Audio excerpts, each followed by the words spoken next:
எல்லாருக்கும் வணக்கம். வாட்ச்மேன் வந்து நேற்று ஒரு ஸ்பெஷல் ஸ்க்ரீனிங் வந்து ஒரு சின்ன கிட்ஸ் ஸ்கூலில் வந்து ஸ்பெஷலாக வந்து அவங்கள கூப்பிட்டு ஒரு 300 கிட்ஸ் வந்து போட்டு காமிச்சோம். ஸோ பயங்கரமான ஒரு ரெஸ்பான்ஸ், ரொம்ப நல்ல ரெஸ்பான்ஸ் வந்துச்சு. இந்த சம்மரில் கிட்ஸ் ரொம்ப என்ஜாய் பண்ணாங்க. அப்புறம் இப்போ நிறைய ஸ்கூல்ஸில் வந்து இப்போ எங்ககிட்டே கேட்க ஆரம்பிச்சிட்டாங்க டு வாட்ச் த ஃபிலிம். நிறைய ஸ்கூல்ஸ்லேருந்து என்கொயரிஸ் வந்திருக்கு, தே வாண்ட் டு வாட்ச் அப்படின்னு. ஸோ இந்த சம்மருக்கு வந்து ஒரு நல்ல ஒரு கிட்ஸ் ஃபிலிமாக, அந்த ஒரு அனிமல்ஸ் ஃபிலிம், டாக் ஃபிலிம் வந்து ரொம்ப நாள் ஆகுது. ஸோ ஒரு நல்ல ஒரு டாக் அனிமல்ஸ் ஃபிலிமாக கிட்ஸுக்கு ஒரு சம்மர் ஒரு நல்ல ஒரு த்ரில்லராக அமைஞ்சிருக்கு.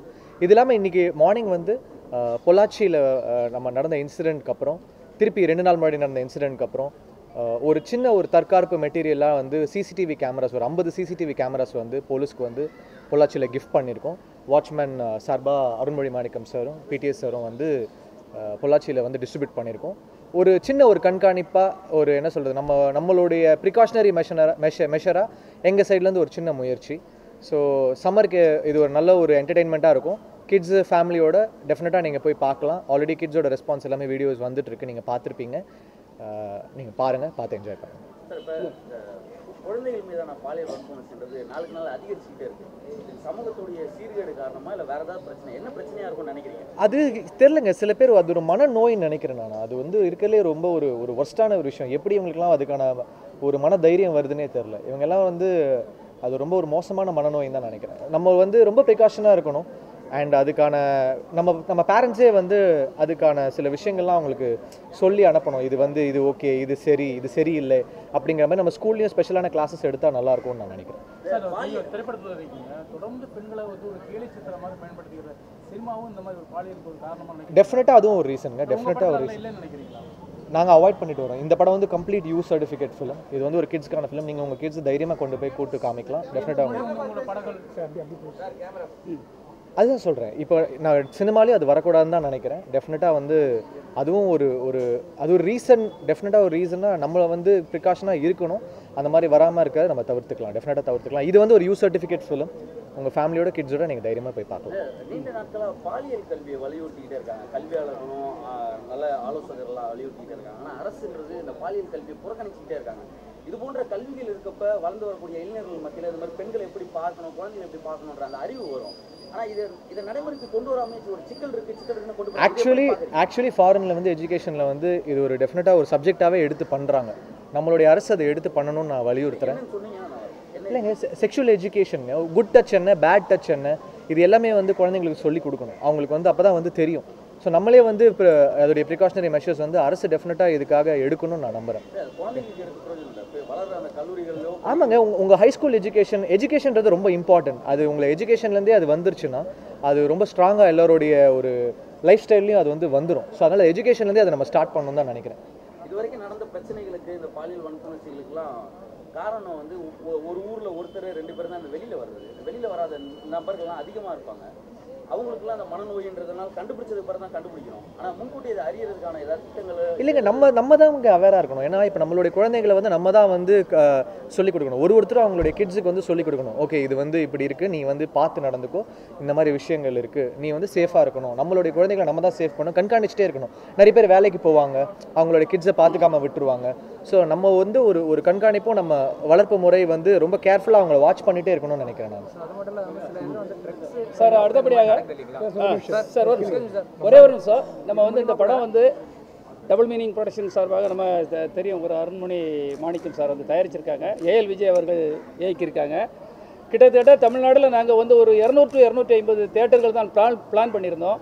கிட்டத்தட்ட ஒரு 350 தேட்டர்கள் ஒரு 2 நாளையில் இந்த தேட்டர்கள் எப்படி அதிகமாகிடுச்சுன்னா, இந்த ஸ்கூல் பசங்க படம் பார்த்து ரொம்ப நல்லா இருக்குன்னு நிறைய சோசியல் மீடியாவில் நியூஸுகள் வந்துட்டு இருக்குது.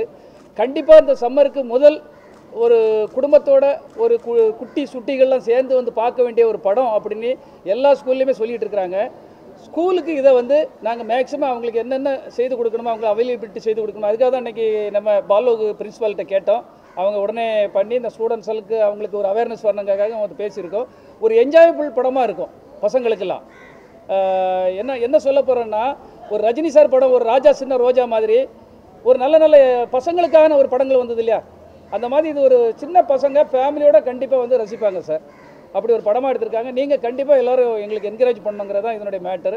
இதுக்கு அடுத்தபடியாக இந்த இன்னைக்கு நம்ம இது பண்ணியிருக்கோம் இல்லையா, பொள்ளாச்சியில் பொள்ளாச்சியில் பண்ண சம்பத்துக்கு பிறகு நிறைய இடங்களில் இந்த மாதிரி பண்ணணும், நிறைய சமூக ஆர்வலர்கள்லாம் முன்னுக்கு வந்திருக்காங்க. எங்களுடைய சார்பாக என்னென்னா, தமிழ் சினிமாவில் நிறைய நடிகர்கள் இருக்காங்க. ரஜினி சார் முதல் நிறைய கீழே இருக்கிற வரை எல்லாருமே அவங்க இப்போ ஜிவி பிரகாஷ் எப்படி முன்ன வந்து செய்கிறாரோ அதேமாதிரி மற்றவங்களும் பண்ணணும். அவங்களால முடிஞ்ச அளவுக்கு ரசிகர் மன்றங்கள் மூலமாக சிசிடிவி கேமராக்கள் கொடுத்து விழிப்புணர்வுகளை ஏற்படுத்தணும். அங்கே விழிப்புணர்வு வந்தால் தான் இந்த மாதிரி பாலியல் வன்கொடுமைகள் நடக்காதுங்கிறது எல்லாருடைய எண்ணமும். தயவுசெய்து அதற்காக நம்ம முயற்சி பண்ணிக்கிட்டு இருக்கோம். சார் ஏதாவது பேசுங்க சார். நீங்கள் ஏதாவது ஒரு வார்த்தை நீங்கள் எதுவும் கேட்டீங்க? இல்லை ஒன்றும் இல்லை. நான் என்ன கேட்டேன்னாக்கா மேக்ஸிமம் வந்து ட்ரக்ஸ் மூலிமா கூட வந்து இது முக்கியமாக வந்து சொல்லுங்கள் சார். சார் முக்கியமாக பார்த்தீங்கன்னா ட்ரக்ஸு சில ஸ்டூடெண்ட்ஸுங்க பார்த்தீங்கன்னா சிறு பசங்கள் இருந்து பெரிய கல்லூரி படிக்கும் மாணவர்கள் இருக்கும். அதாவது ட்ரக்ஸ் மூலிமா தான் வந்து சில காரியங்கள் வந்து செய்ய முடியாத காரியங்களோட செய்கிறாங்க. ஸோ இது வந்து முக்கியமாக அது ஒரு டெஃபினட்டாக நம்ம கேம்பஸையும் நம்ம வந்து டெஃபினட்டாக பார்த்துக்கணும். என்னென்னா இந்த மாதிரி சில என்ன சொல்கிறது சமூகத்துக்கு ஆப்போசிட்டாக இருக்கிறவங்க வந்து ஒரு கேம்பஸில் வந்து இந்த மாதிரி ஒரு சர்க்குலேட் பண்ண ட்ரை பண்ணுவாங்க. காலேஜஸில் நான் நிறைய வந்து கேள்விப்பட்டிருக்கேன். ஸோ அதுவும் வந்து we have to be very கண்காணிப்புன்றது ரொம்ப இம்பார்ட்டன்ட்ங்க இன்றைக்கி. அது ரொம்ப சாதாரணமாக லைட்டாக நம்ம எடுத்துக்க முடியாதுன்னு நான் நினைக்கிறேன். ஸோ இது மூலிமா அது பேரண்ட்ஸை முக்கியமாக விழிப்புணர்வு கொடுக்கணுன்றீங்க. 100%.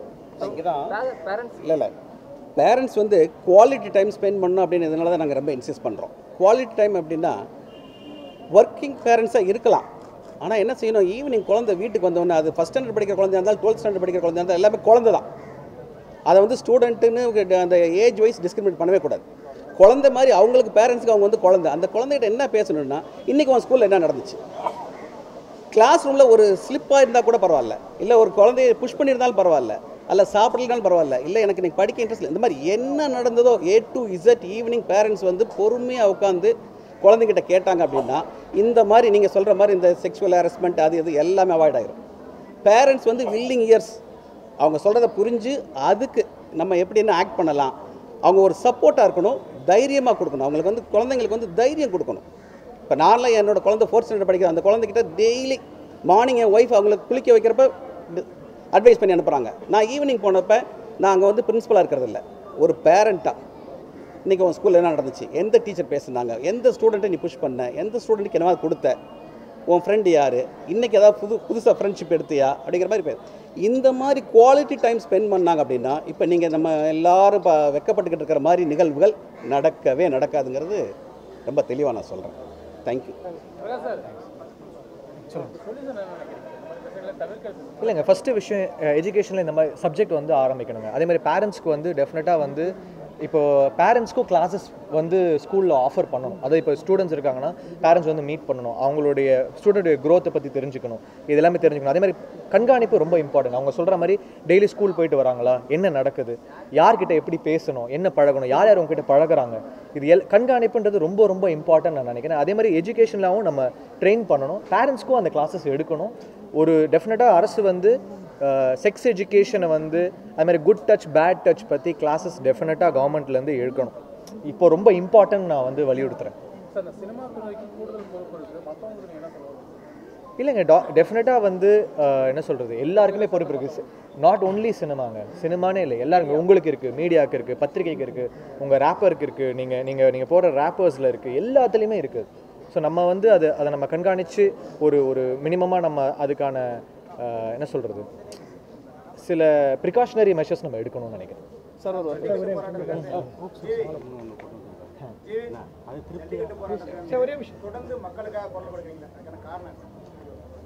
அதாவது இவ்வளோ வந்து ஒரு நல்ல பொசிஷனில் மக்கள் கொண்டு போய் வச்சுருக்காங்க. என் சைட்லேருந்து ஒரு சின்ன ஒரு எஃபர்ட் தான். என் சைட்லேருந்து நான் ஒரு குரல் கொடுக்குறேன். நம்ம வந்து குரல்கள் வந்து எழுப்பப்படலைன்னா அவங்களுடைய என்ன சொல்ல பொறுப்புகள் உணரப்படாதுன்னு நான் நினைக்கிறேன். ஸோ ஐ ஃபீல் நான் ஒரு கொஸ்டின் எழுப்புறேன்னா ஒரு 100 பேர் என்னை பார்த்து கொஸ்டின் எழுப்புவாங்க. அப்போ வந்து ஆன்சர் பண்ணுறதுக்கு அவங்க ரெடியாக இருக்கணும். அது ஒரு சின்ன ஒரு விழிப்புணர்வு என் சைட்லேருந்து நான் பண்ணுறேன். போக்சோ சட்டம்னு ஒன்று கொண்டு வந்தாங்க, திருப்தியாக இருக்கா இல்லை அது இன்னும் கடுமையாக இருக்கா? இந்த சமயத்தில் இப்படிலாம் போட்டது இப்போ 90 ml மாதிரி பெண் சுதந்திரத்தை மிஸ்யூஸ் பண்ணுற மாதிரியான படங்களும் வருது. அதை பற்றி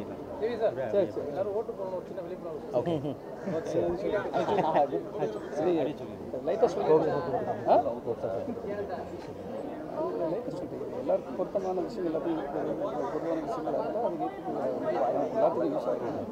எல்லாருக்கும் யூஸ் ஆகிற ஒரு விஷயமா இருந்தால் டெஃபினட்டாக அதை வந்து ஃபாலோ பண்ணலாம். அண்ட் எல்லாருக்குமே இருக்குங்க, இது ஒன்லி சினிமான்னு இல்லைங்க, எல்லா இண்டஸ்ட்ரிக்குமே இருக்குது.